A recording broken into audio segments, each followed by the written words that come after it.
Nightcast. Stephen Lloyd Gilbreth brings you the current news from the world today and how it relates to Bible prophecy. Understanding the end-time events leading to the peaceful world tomorrow. Ladies and gentlemen, Stephen Lloyd Gilbreth.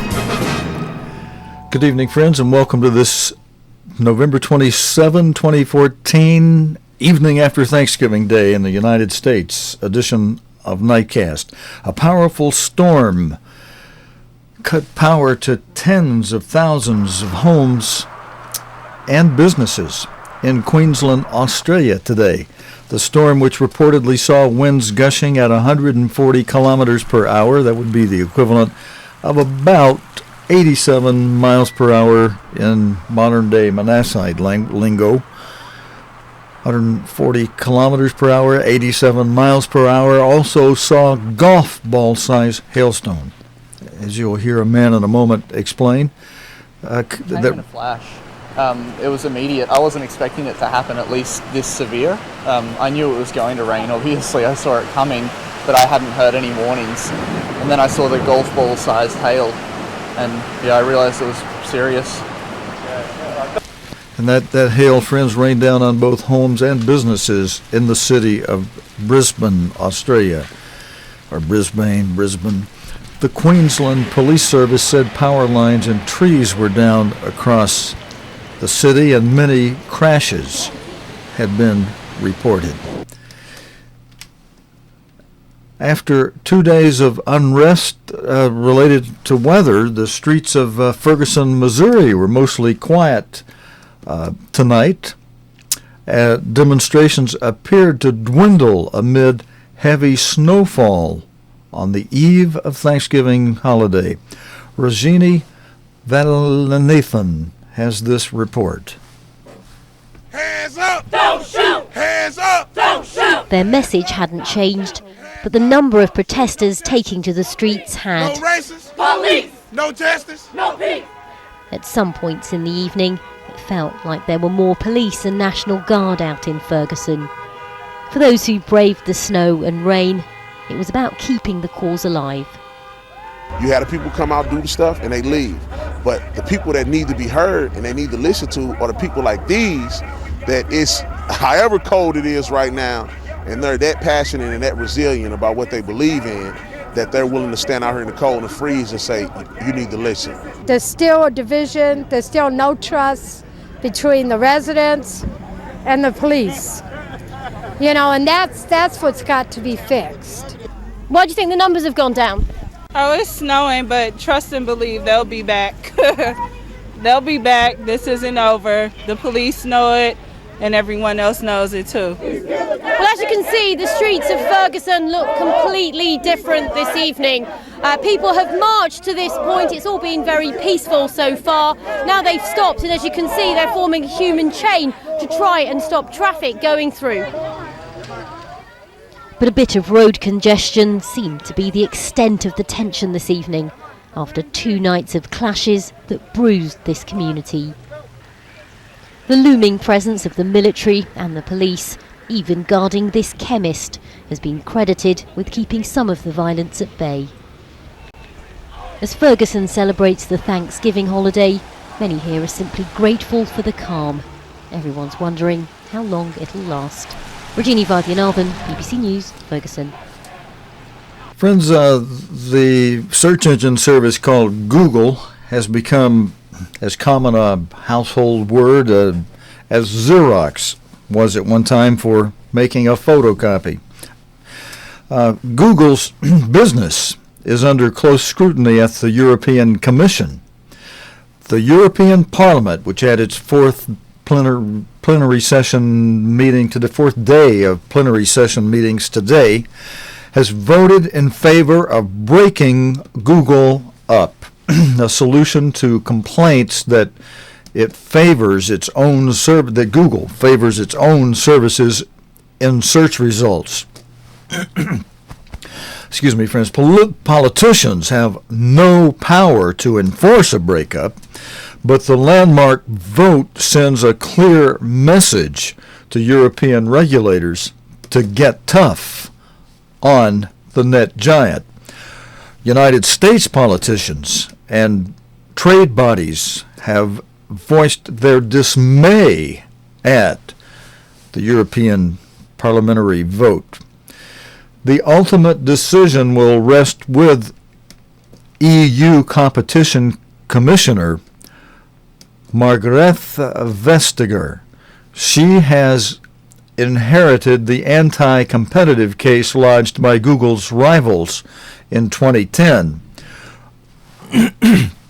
Google has around 90% market share for search in Europe, and rivals ask the Commission to investigate 4 areas. The manner in which Google displays its own vertical search services compared with other competing products, how Google copies content from other websites, such as restaurant reviews, to include within its own services, the exclusivity Google has to sell advertising around the search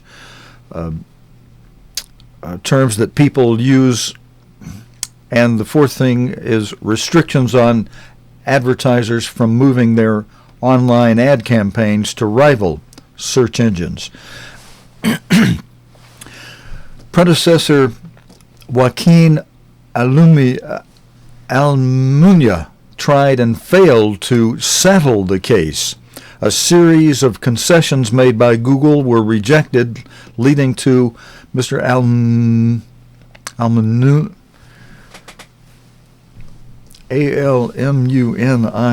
friends, can somebody help me pronounce that? Almunia, to suggest that the only option was a fine. This could be up to $5 billion. $5 billion. The Commission has never before ordered the breakup of any company, and many believe it's unlikely to do so now. But politicians are desperate to find a solution to the long-running anti-competitive dispute with Google.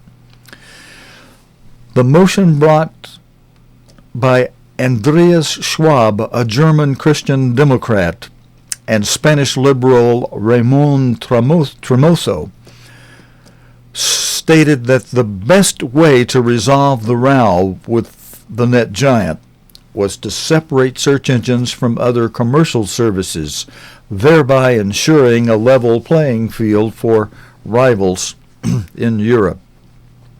Now that's the way the BBC news story reads on that, friends. And I've got one other one I'm going to read to you from current news on same subject.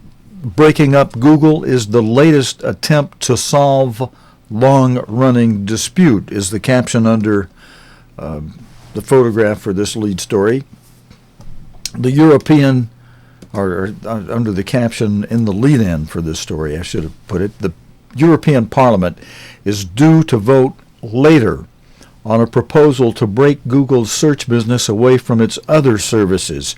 It's the latest twist in a 4-year antitrust investigation.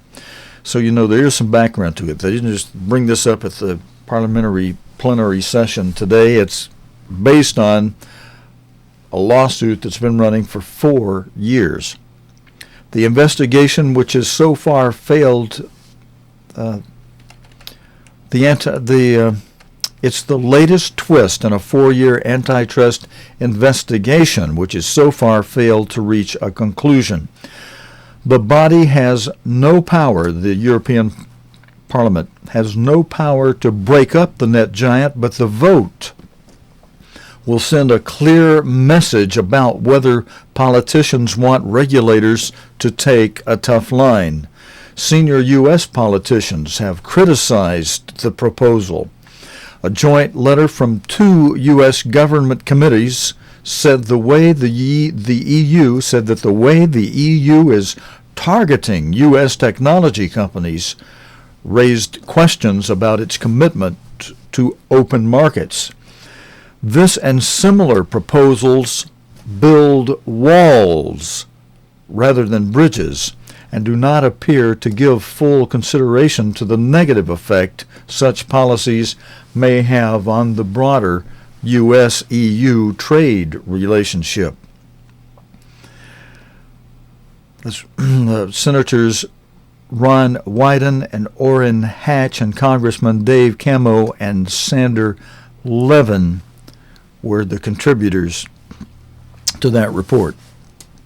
Friends, meanwhile, trade body Computer and Communications Industry Association, CCIA, said that the increased politicianization of the Google competition investigation was, quote, deeply troubling. Gunther Oettinger, Europe's new commissioner for digital affairs, was also said to be opposed to the move. He is quoted by German business journalist Roland Tichy as saying there would be no breakup. The vote proposed by European Parliament members Andreas Schwab, a German conservative, and Raymond Tremosa will be the first time the European Parliament will have voted on the breakup of a company, underlining how serious the conflict between the EU and Google has become. You know, friends, you have to ask yourself a question. Is this really ultimately an attack against U.S. interest? You know, the EU has come up with a euro, which is designed to get the Yankee dollar out of commission as the world trade reserve currency and as the world petrodollar. They'd love to move the euro into both positions. In the case proceeding against Google, the question is, can it carry on any satisfying decisions, and the current anti-competitive behavior continues to exist? I'm reading you from a news story from yesterday, right at the moment, and it doesn't look like the sentence is a complete sentence. So I'm going to jump to the next part of this. In the past, Google has failed to propose adequate remedies to address the commissioner's concerns and continue to pursue practices unabatedly. It continues thereby to suppress competition to the detriment of European consumers and businesses, the pair from the EU Commission said.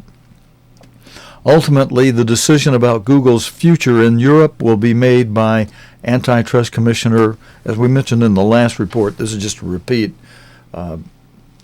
Yesterday and today's reports are saying same thing here, that the ultimate decision will be made by Antitrust Commissioner Margrethe Vestager after her predecessor Joaquin Almunia tried and failed to resolve the issue. Here's some facts in this story that might be interesting to you, friend. Google has around 90% market share for search in Europe, and in 2010, rivals alleged that it was favoring its own products and services over those of rivals in search results. The commissioner's investigation centered on 4 areas. I read those to you from the report today, so I won't repeat those again. And as we get ready for the next story, friends, I'll just wish everyone, it's past in the evening now.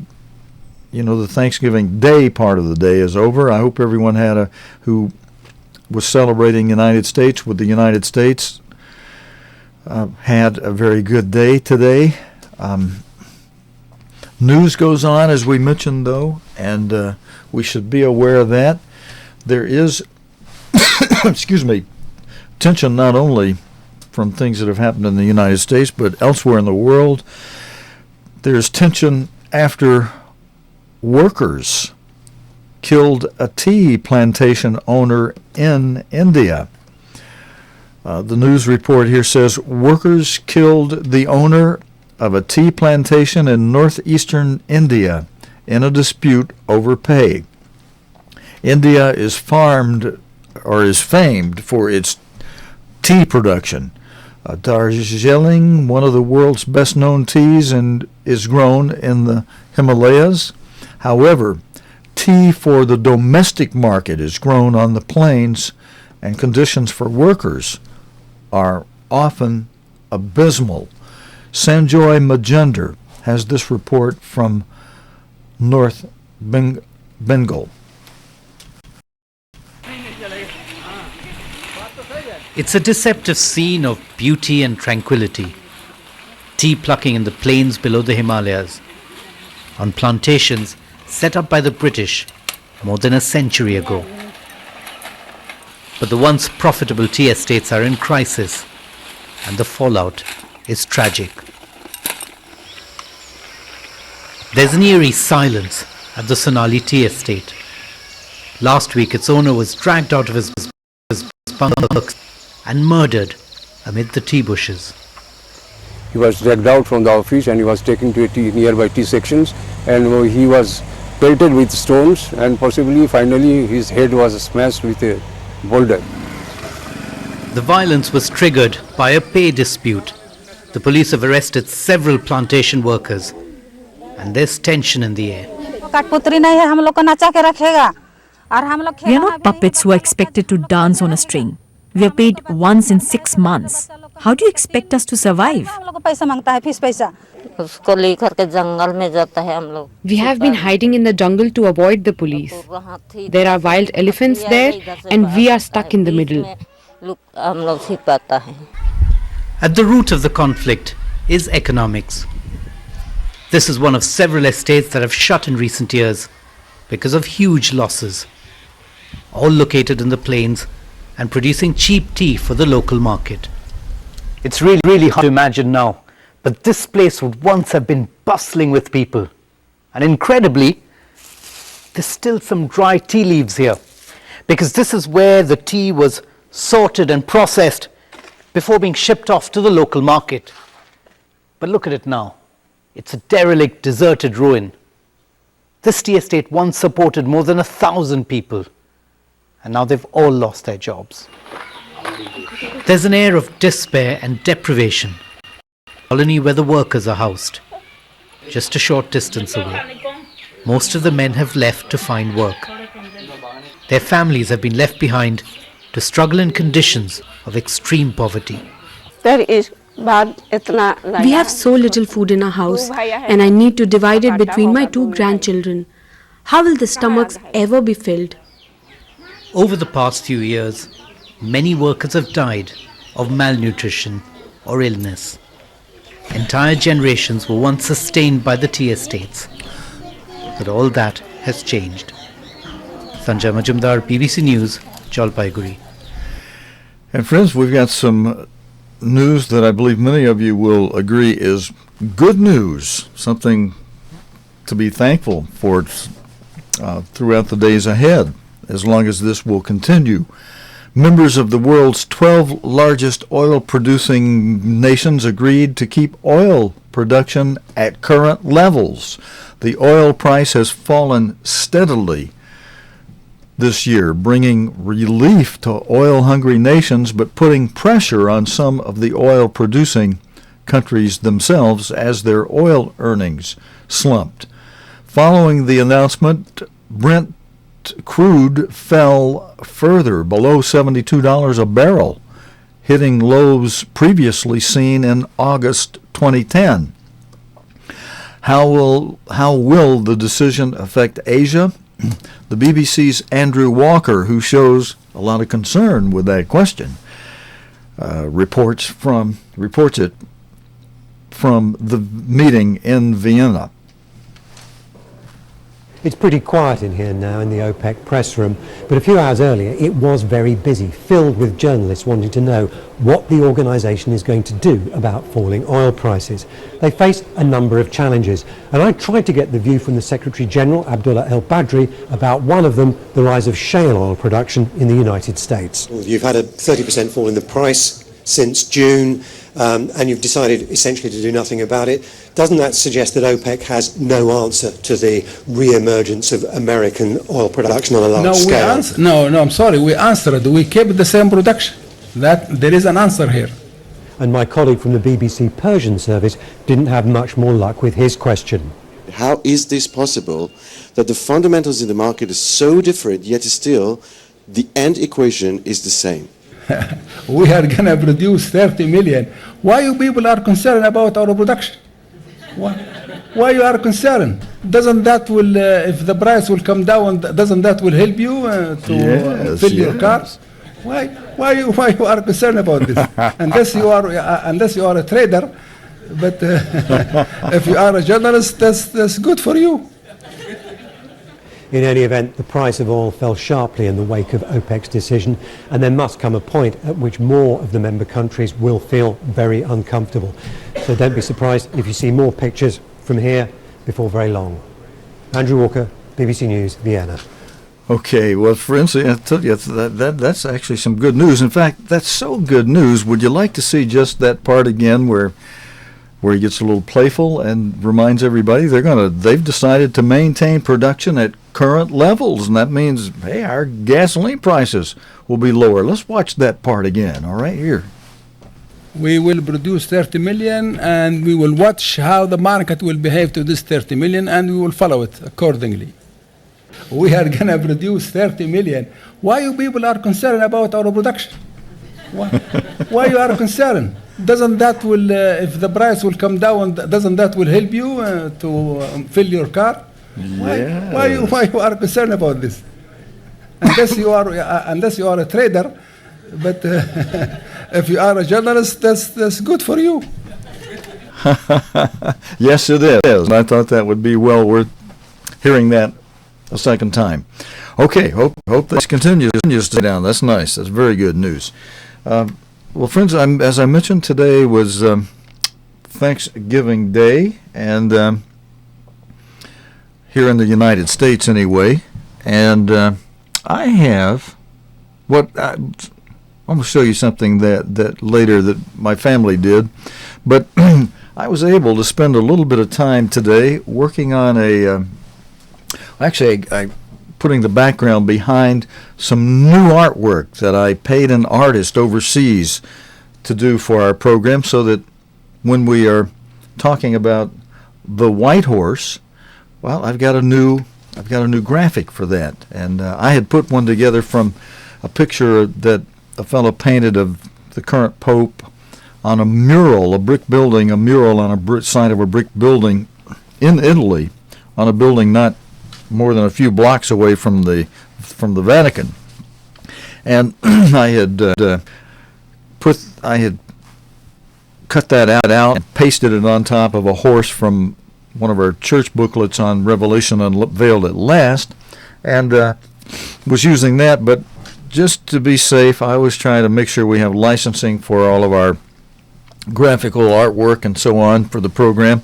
So I hired an artist to draw the whole thing for us, and this is what he came up with. And I asked him to put 5 stars one color, 5 stars another color on both sides of the white horse. So just sharing that with you. You can expect to see that. In fact, I'll probably even slip that slide into my Facebook cover page and start using that. And you'll see it probably more often as we hear from the Pope more and more. In fact, Sunday night I'll have a story about the Pope going from France, where he spoke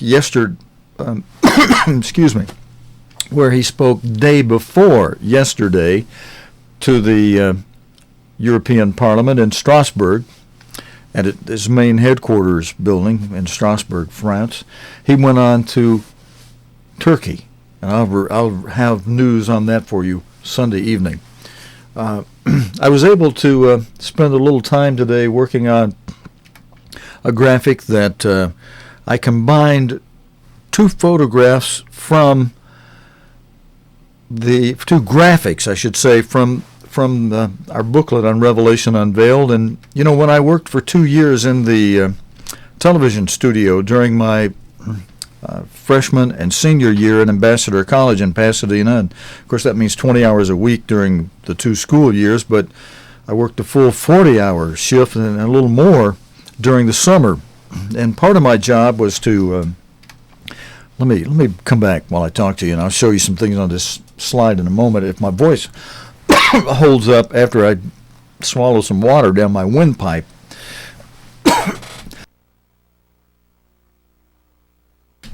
A few moments ago. I've been wrestling with that since. But part of my job involved having a full-time artist that we had in the television studio who would do artwork for Mr. Armstrong's television program. When Mr. Armstrong would want a certain thing or be speaking about a certain thing, my job was to go to that artist and to just orally describe what it was Mr. Armstrong would be looking for. Then he'd come up with a rough draft, and then be my job go back, look at that, and have enough understanding of what was needed to be able to say, well, change this, change that on it, and then come back later, and he'd have done that, and then say, okay, now the pencil draft looks good, let's color it in, and then come back a day or two later, he'd have it all colored in, and then even still, I might say, hey, we need a little change. That's part of my job, to decide what that ultimate graphic should be, even though I'm not the artist. I just had the what do you call it, the managerial decision-making over how that should be. And then, of course, somebody over me could have overruled me. Mr. Armstrong himself could have said, hey, I don't like this or that. But for the most part, I came up with them, and what I presented was used. Now, sometimes we find a mistake in something, and or where something could be graphically done a little better. And I know there's some people out there that would say, don't change anything, keep everything original like it was. Well, part of my job used to be, to, in progress, change things if we had an error on it. And one of these is actually one of those where my bosses would have said to me, this would be better this way if I hadn't caught it myself. And I'm going to show you what that is here in a moment, because I actually made a change to it. But first of all, I combined two charts.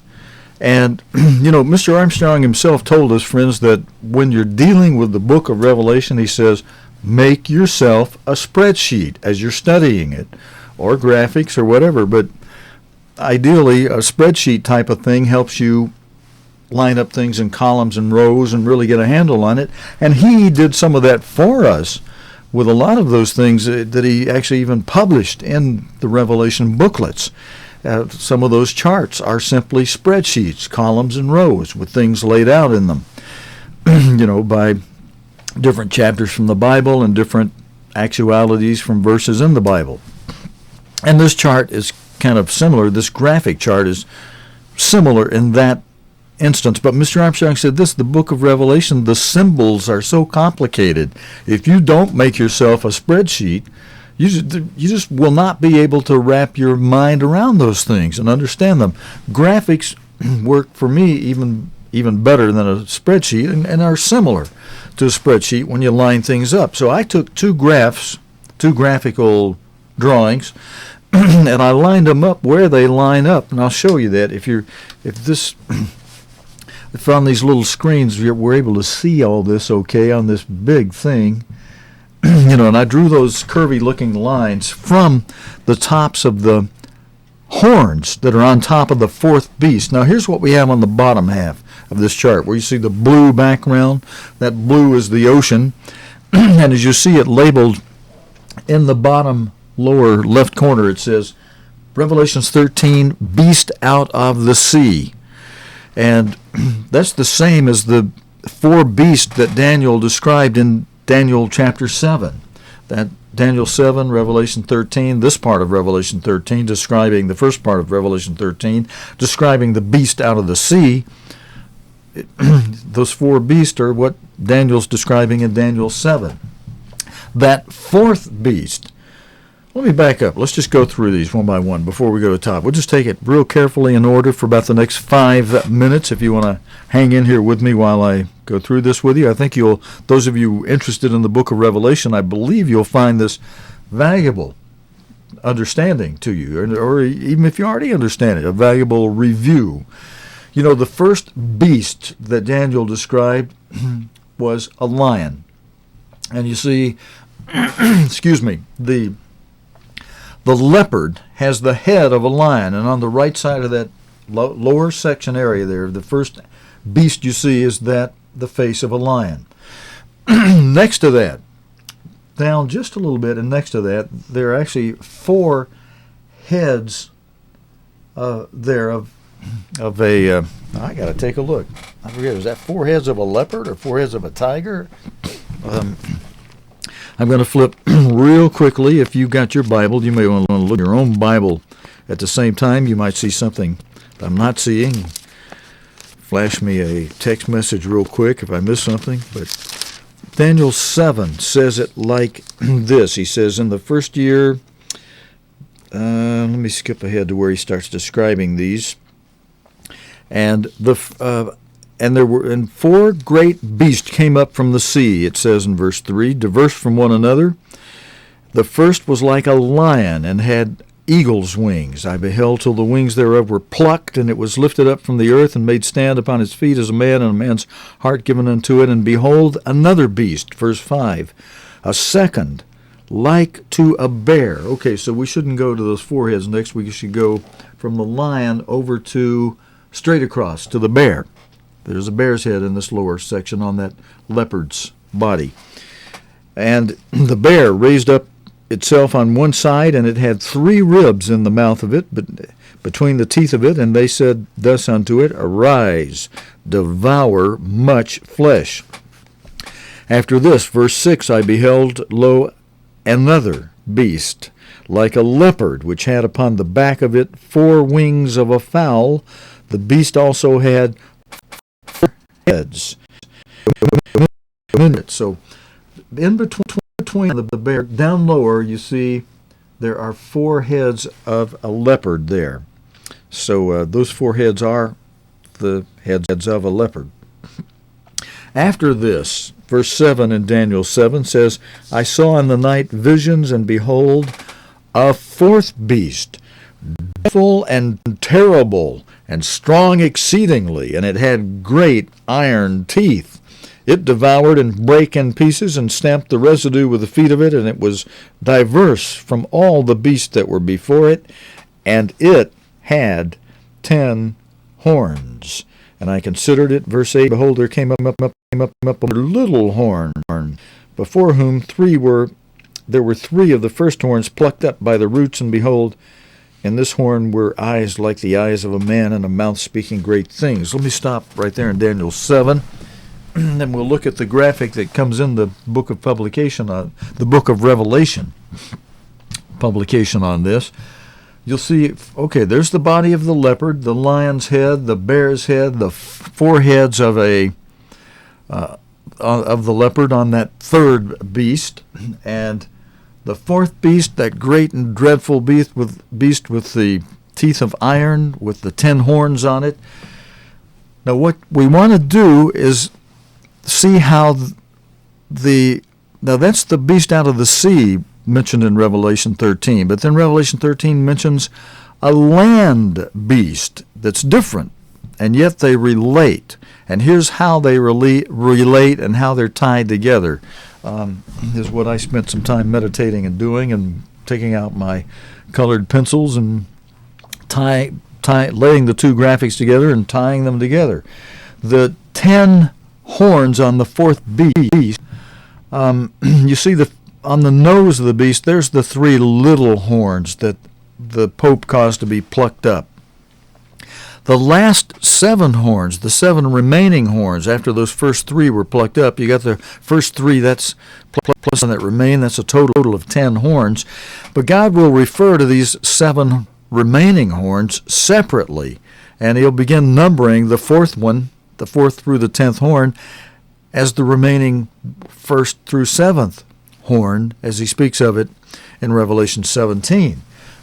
But that 4th horn, which is the first of the remaining 7, that's Justinian, and that 4th through the 9th horn, those 6 horns, well, all 7 of the remaining horns relate to the 7 heads that are on the beast, the land beast of Revelation 13, that's at the top with the red body. Revelation calls it having a scarlet-colored body, scarlet being red in color. And, excuse me, those 7 heads of that land beast relate to those last 7 remaining horns that are on the head of that 4th beast down below, that beast out of the sea. So I've just tied those together. I've tied the 4th horn with Justinian and one of the heads on that scarlet-colored beast at the top, the land beast. The 5th horn, which is the second of the 7 remaining horns, I've tied to the 2nd head beast. The 3rd of the remaining 7 horns, which was Otto the Great, fulfilled by Otto the Great, I've tied to the 3rd head of the land beast at the top. Excuse me.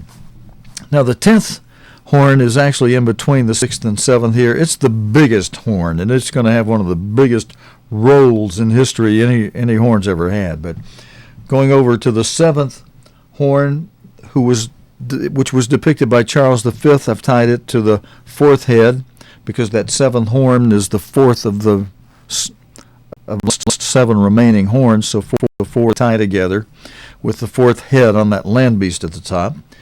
And then the 8th horn, which is the 5th of the remaining 7 horns, which was depicted by Napoleon, I've tied to the 5th head of that land beast at the top. See, so you see how they relate if you are able to follow that on that graphic.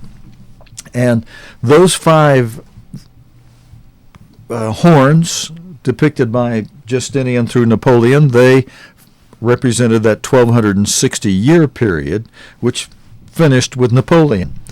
And then the 9th horn, or the 9th horn, which would be the 6th of the remaining 7 horns of Revelation 17, ties to the 6th head.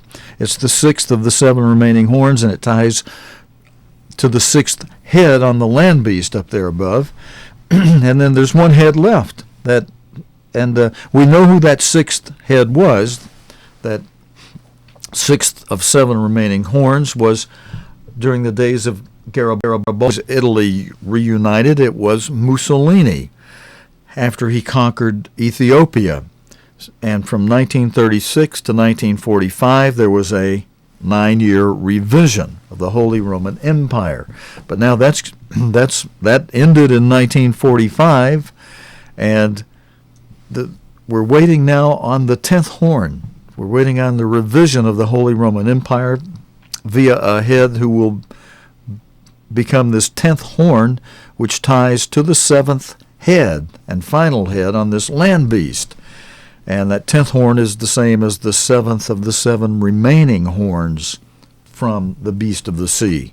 So there's 2 ways to say it, and God says it both ways, and so you need to graphically illustrate it for yourself so you can wrap your mind around it. But that 10th horn, which is the 7th of the remaining 7 horns, ties to the 7th head of the land beast. Now, I want to background and then be able to explain this to you. Excuse me. The 7th head of the land beast has 10 horns, just as the 4th beast, which is actually also the 7th head, because if you add up the heads, let me come forward with you for a moment, friends. We'll come back to this graphic in a moment. Just look at the bottom graphic front. You see there's the first beast has 1 head, the lion. It's over on the right side on the lower chart. The second beast has 1 head. It's depicted by a bear's head. The third beast of the 4 beasts of Daniel 7, this third beast has 4 heads. So now, without going any further, just right there, if you add up the first beast, which is depicted by a lion's head, a single head, that's 1. The second beast is depicted by a bear's head, just 1 head, that's 2. 2 heads so far. But when we come to the third beast, it's depicted by 4 heads. So the third beast has 4. The first beast has 1, the second beast has 1, The third beast has 4. So you add up what we got so far. You've got 1 plus 1 is 2. 2 plus 4 is 6. So right inside the first 3 beasts, we've got 6 heads, the way God describes this. Then the fourth beast of Daniel 7 and Revelation 13 and the first part of Revelation 13, showing the beast from the sea, it has 1 head. Now it has 10 horns on that 1 head, but it's a very gruesome and great and terrible head with great iron teeth, as God describes it. But it's still 1 head. 10 horns on it, but 1 head. But that totals 7 heads. So you got first beast 1, second beast 1, third beast 4, that's 6 heads so far, and fourth beast 1, that's total of 7 heads. 1 plus 1, 2, 2 plus 4, 6, 6 plus 1, 7 heads in those 4 beasts. And that fourth beast, so that parallels very much what we have from the land beast in Revelation 13, but they're different. They relate and they cross-relate, but there's a difference. Just like when God describes the 7 seals beginning in Revelation 6, and the 7th seal is described as having 7 trumpets, and the 7th trumpet has 7 last plagues, and the 7th seal is comprised of 7 trumpets, and then that 7th trumpet is comprised of 7 plagues, 7 last plagues. Similarly, God's doing something similar here. There are 7 heads on these 4 beasts of Daniel 7 and the first part of Revelation 13, describing it as a beast out of. There are also 7 heads on the land beast of Revelation 13, and the 7th head of those 7 heads of the land beast has 10 horns on it. But those 10 horns on that 7th beast are not the same 10 horns as the 10 horns on the beast out of the sea, depicting Daniel's 4 beast.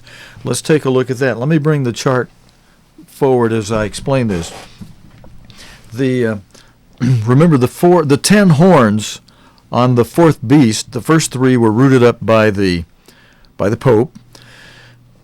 The next 5, the 4th, 5th, 6th, 7th, and 8th horns, which are the first 5 horns of the remaining 7, were the 5 kings that Revelation 17 mentions as having fallen, who reigned for a period of 1,260 years until the demise of Napoleon. And that 6th horn, as we a moment ago, was representing Mussolini, having revived the Holy Roman Empire from 1936 to 1945, short 9-year period. And now and Revelation 10 describes that as the one that is. And Mr. Armstrong, Herbert W. Armstrong, was alive at that time, through whom God showed that, and he not only showed that to us through Mr. Armstrong, but at the same time he was showing us who is the servant that God is using for these latter days by showing it to us through Mr. Armstrong. Other people understand it now, but Mr. Armstrong was the first person God gave it to us through, and we look back to God doing that through that servant. And then, friends, the 7th head of that land beast, which is your 10th horn on that beast out of the sea, is yet to come. As Revelation 17:10 mentions, that's yet to come. And it'll come into power with the 10 horns that are consecutive with that beast, which are in the same time period with that beast. The 10 horns on the 4th beast of Daniel 7 and Revelation 13, beast out of the sea, those horns are successive. They're in time order. They one after another. They don't exist at the same time. When one rises up, the other one has gone down. Now there may be a little bit of overlap, but generally we're talking about successions of time here with those horns on the head of the fourth beast on the bottom graph. When we come up to the top and talk about that seventh head with 10 horns, those 10 horns are the same as the 10 toes of Daniel 7. And those 10 horns are going to give their power to this seventh and final head of the Roman Empire, of the revived Holy Roman Empire. Not really holy, but, even the fourth beast talks about an antichrist and who works with the beast, and, the whole thing is false religion. Even the white horse, that's, deception. Christ said, there many will come in my name saying I'm Christ and deceive many. And so they call it the Holy Roman Empire, but it's, really the Antichrist Roman Empire. So it's contrary to Christ. Now I'm just looking at my Bible real quickly. Let me come out with you. I could leave that up on the screen for you to look at more heartedly while I take a look. I want to make sure that I'm telling you correct, because Daniel 2 also mentions some of these same things. In verse 24 of Daniel 7, it says, "And the 10 horns out of this kingdom are 10 kings that shall arise, and another shall arise after them, and shall be diverse from the first, and shall subdue 3 kings." Okay, now Daniel 7, right there at that point, he's talking about those horns that are on that Daniel 7 fourth beast. In Daniel 2, Daniel actually mentions the toes, the 10 toes that are part of that upper beast, the land beast. Verse 42 of Daniel 2, God says through Daniel, "And as the toes of the feet were part of iron and part of clay, so the kingdom shall be partly strong and partly broken." And they're wonderful, verse 44, "And in the days of these kings shall the God of heaven set up a kingdom which shall never be destroyed. And the kingdom shall not be left to other people, but it shall break in pieces and consume all these kingdoms, and it shall stand forever." Woo-hoo! I got a slide that relates to that. I'll show you in just a moment. But let me show you why I made a change. You see, if you can make them out, it's kind of a how do you say? It's kind of a busy graphic in a way, especially when I tie 2 together and then put those curvy bars in there to tie the horns to the heads. But that seventh head on the top graphic, you see all those horns over it look just like the horns on the head of the fourth beast on the graphic below, representing the beast out of the sea. Well, that's not really, because you see, looking at the beast at the top, it's got 3 little horns on its nose, and it's got then 7 remaining like horns. That could give a person the wrong idea. That could make them think, oh, that's the same horns, that's the same thing as the horns on that beast on the chart below for the beast out of the sea. And graphically, that's what that would do. So here's what I did. I took a little liberty for my own graphical purposes. And again, I used to correct charts when they weren't done correctly. That was part of my job at the work at headquarters in Pasadena for several years. And so what I did, you see the little, I don't know if you could, I just changed the slide. I took those big, messy-looking horns. I took the 3 off the guy's nose, the beast nose out there between the 2 toes we've got stuck at the top of this chart. We dropped those in there to show that those 10 horns and the 10 toes are the same. And the little horns I put on top of the pallet on the head of that beast at the top, the land beast from Revelation 17. They're 10 consecutive horns. They're not successive. They're 10 horns that at one time exist at one time and will give their power to that 7th head, the beast, whom the woman you see seated behind him over there to your left, who represents the leader of the false religion, the Pope. He will crown that 7th beast on the far right side, just below the toes over there, in a coronation ceremony in Frankfurt, Germany, in the future, and probably the very near future. But in between the woman who represents the Pope and that 7th head that represents the beast, there are 10 little horns, 5 of one color and 5 of another color. 5 on the right side are yellow and 5 on the left side are kind of a reddish orange color. Those are to represent your 5 nations from the east and your 5 nations from the west. Oh, and I see what I should do. I'm going to, just like I had the guy switch it on my first seal white horse drawing. I didn't put red stars on the right and yellow stars on the left, because the red stars, the eastern part is more your communist part, and communists are identified as red. That's not a big deal, but a small thing. I think I will perhaps in the future change the color. I'll rotate those around a little different. But I made them 10 horns that are all just equal, because those 10 together, and I made them 5 of one color and 5 of another color, because as you know, God describes the 10 toes as 5 and 5, 5 of clay and miry clay or common clay, and 5 of iron. They won't mix, in other words, but for 1 hour they're going to, together, they'll give the power to this beast that he needs to essentially conquer the world and fight Christ at his return. And the woman over there who represents the Pope will be behind it all and riding it all, driving it, holding the reins to it, steering it left when she wants it to go left, steering it right when she wants it to go right, and all in all, left or right, if you don't bow down and worship the image of the beast, they'll call you anathema. The church part of it, the Pope will call you anathema and cause the beast to have you put to death and maybe even tortured. And if you Judaize, as they put it in their Council of Nicaea or Laodicea back in the 4th century, if you refuse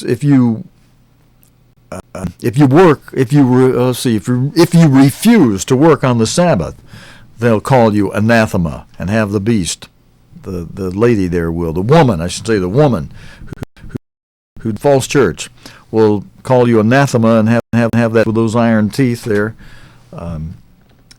put you to death, and as I said, even torture you. And it's all empowered. Those 10 horns that exist at one time will give their power to the beast. So those are not the same horns as those 10 horns depicted on the lower beast out of the sea, because those horns there, they represent a hundreds of year succession period of one king after another: Justinian, Charlemagne, Otto the Great, Charles V, Napoleon, Garibaldi reuniting Italy, and Mussolini under him conquering Ethiopia and reviving for 9 short years the Holy Roman Empire as the 6th head of it.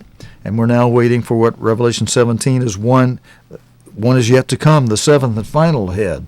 And that 7th and final head is depicted on the top beast, the land beast of Revelation 17, will come into play when those 10 horns that exist today in modern day time give their power to that beast. So those are not the same horns as the 10 horns in the beast below. All right, so that's why I changed it. And so if I change that back, you see what was up there, the horns that look just like the horns on the beast below. So I've changed it to 10 horns that are 5 one another color, 5 from the east, 5 from the west, that all exist at the same time. And in that sense, they have equal power to together to empower the beast, as the prophecy describes. Okay. All right, I think I long-winded that enough. Hopefully I can say that shorter in the future, but for those of you who needed it in a long-winded way and who appreciate it and who maybe got something out of it, I'd appreciate hearing from you. Just a note to say, hey, Steve, that was helpful to me. I didn't quite understand the details the way you presented it here tonight before. And hopefully this graphic helped you wrap your mind around something that, as Mr. Armstrong explained, can be difficult to understand unless you graphically display it or put together a spreadsheet for yourself. All right, I'll be doing more of that kind of thing as we work on our graphics, and I'll get some of them more close up and maybe even redo them. I'm working with a professional artist, so you won't have to always look at the messes that I create and make here. But this one related to that verse 44 in Daniel 2 that we read. This is something to end our broadcast on Thanksgiving, on the eve after Thanksgiving.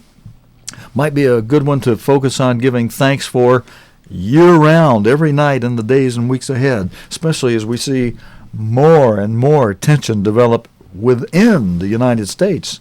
Now we're not just looking at news around the world, we're looking at news here in the United States that's getting close to home. And even the IS has contacted those people in Ferguson, Missouri and said, we're coming over to help you and we're going to cut some heads. How do you like that one? Not so hot. News of trouble coming right to our doorsteps in the United States, as it were. News, as it were, coming right to our doorsteps in the United States. But this graphic depicts what God says through Daniel in chapter 2, verse 44, where it says the ultimate of all that prophecy about who and what would be coming and so on the chart we were just showing you, and the governments of this world, of the governments of man and Satan, that all that represents, will have its end when Jesus Christ returns as that rock that smashes the image of Daniel 2 on the toes, representing all the governments of man going back to Nebuchadnezzar, the head of gold at the top, to the present-day governments in the toes and feet at the bottom, through the legs of iron that represent the Roman Empire that will revive. The United States will be knocked out and not exist at this time. So God won't be zapping the United States. It'll already have been zapped, and those who remain put in captivity. Ezekiel 6:6 tells how eventually, if mankind doesn't repent in the United States, and in the UK too, you guys aren't off the hook either.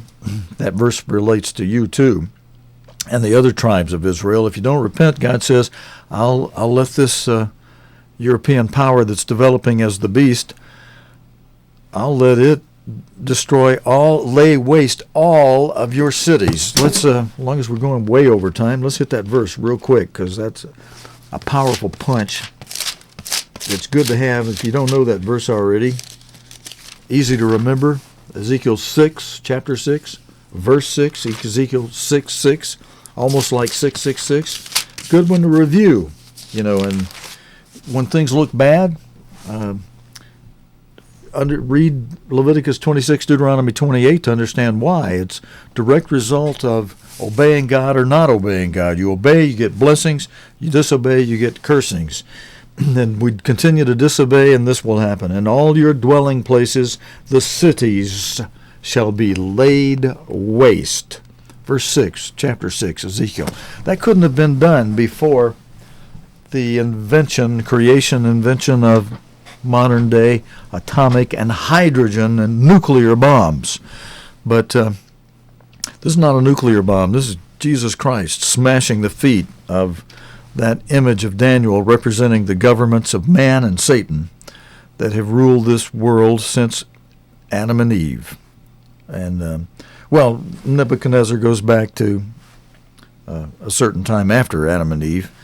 But it became the first world ruling government with King Nebuchadnezzar, and as a head of gold representing real boom, boom power. Here's part of that verse. The ending part of that verse is kind of a good punchline there. It says, after God smashes that thing on his feet and reestablishes and brings, what he will do is set up a kingdom. Christ shall the God of heaven set up a kingdom. That'll be the kingdom of God returned to this earth. And I got a whole bunch more of these slides, but I only stuck a couple of them in here for us for tonight. Hey, for ending, friends, being Thanksgiving, I have a picture from when my family was able to be together in 2012. That part of my family that remains. My sister now moved to North Carolina, so we weren't able to get together last year or this year with her out of state. But this photograph was taken when she treated us to a nice dinner at a 5-star restaurant in the area in 2012. And on the left side, that's my brother, Tracy. He retired from the Air Force. His son Tyler, my nephew, and my sister Deborah right next to nephew Tyler. And then next to me, between my sister and me, is my brother's wife, my sister-in-law Lisa. And then crazy-looking guy there with the white hat. I don't know who that is.